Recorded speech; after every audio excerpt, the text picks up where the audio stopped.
What do you mean about a post-factual society? It may be naive on my part, but I do believe that for much of my life, there has been an accepted difference between the official or formal or academic or news discourse, where there is an assumed faith that we share a body of facts and we have a respect for facts, information, the idea of impartiality or neutrality. I don't think that's true anymore. I think now there's a feeling that everybody has their own narrative because people don't live in a shared information world anymore. The people who consume Breitbart News, that's all they consume, or they consume Breitbart News and Fox News. That's the world they live inside of, and they believe those truths utterly. And it's true that there are people on the left who behave in the same way, but I do think, at least in the United States, it's more a phenomenon of the right. So it becomes almost impossible for people to find a common language with which to talk to each other and with which to have useful political debates. So, is there a future for liberal democracy? Well, I certainly hope so, but it has not felt as threatened as it does now in my lifetime. And I think because the Cold War ended on the terms of the West, that is to say, liberalism won in the Cold War, there was a naive assumption that forever after, we will live in a liberal world. There was even this famous essay by Francis Fukuyama called The End of History that said liberalism has won, and after this there will be no more ideological struggle. Well, that was premature. That was wrong. Liberalism is now profoundly contested. So what was Fukuyama's big mistake? Well, there were a couple. The first obvious one was that he actually thought that major illiberal states like Russia and China would inevitably, if slowly, move towards the Western model. That was wrong. But the thing that he didn't anticipate, and I think neither did anybody else, was the weakness of the hold of liberalism inside the liberal world. And so we've already seen Eastern Europe, which at one time we all celebrated for having eagerly embraced fundamental liberal values. We've seen major Eastern European countries begin to backslide, more than begin, to deeply backslide. But we've also now seen in every major Western European country, alas, even including Sweden, the rise to tremendous prominence and popularity of anti-liberal parties. If I'm not mistaken, according to polls in Sweden, the most popular party is the Sweden Democrats. And so that's really shocking. That means liberalism is being contested everywhere. What's the biggest threat to liberal democracy right now? I would say probably the stagnation of working classes and middle classes across Europe. But it's a different problem in different places. And so, for example, Poland, which elected a very autocratic party, did so after 7 or 8 years of relative economic success.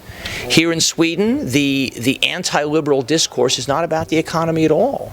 It's about immigration and refugees. So I would say there is both a sense of economic embattlement and a sense of cultural embattlement. What do you think Donald Trump will mean for the future of liberal democracy? Only bad. So I think for the next, we don't know, months or year or more, there will be a powerful champion of anti-liberalism in the United States, a person for whom the kinds of moral values that Europe was based on in the aftermath of World War II are ridiculous, who doesn't understand why they even matter, a person for whom America's place at the core of the liberal world order is incomprehensible, a person who has a deep sense of us versus them, and who sees them as basically all non-white groups. That person is going to be the most powerful man in the world. And I fear that he will have a really toxic effect on American public opinion. I only hope that people ultimately recoil from it. In Europe, we have always relied on the US as the champion of liberal democracy. Can we still rely on the US, or do we have to look elsewhere? You can't rely on the U.S., I think, as a government. That's quite separate from the American people. I mean, I think even that's a troubling question, because after all, half the American people voted for someone who was avowedly and almost ardently anti-liberal. As a government, no. I fear that. I mean, I fear that you can't, and I only hope that for Europeans, this becomes an opportunity to be seized. Many people have long objected to America's hegemonic role. Well, they will now have the opportunity to try to create an order in which America plays a non-hegemonic role.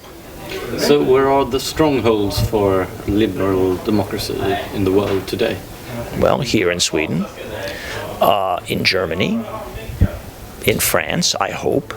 We don't know. We don't know. I mean, you might have said England until recently, and then, we had the Brexit vote.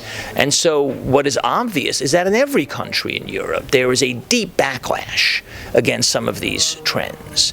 And the question is going to be, will those people who believe in these liberal values in terms of open economy, open politics, will they be able to both rally against this, but also find ways of speaking to those people who don't share those values, and who, if left unaddressed, will ultimately undermine those values.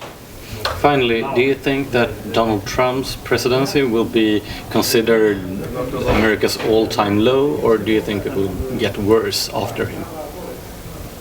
Well, I really can't see that far in the future. Of course, neither can I see how bad Trump's presidency will be.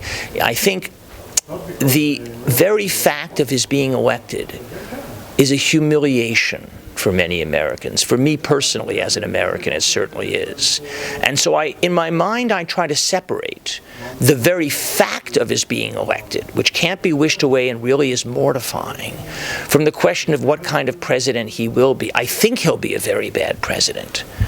But it's conceivable that he will be more of a compromising figure and certainly less of an ideologue than people fear.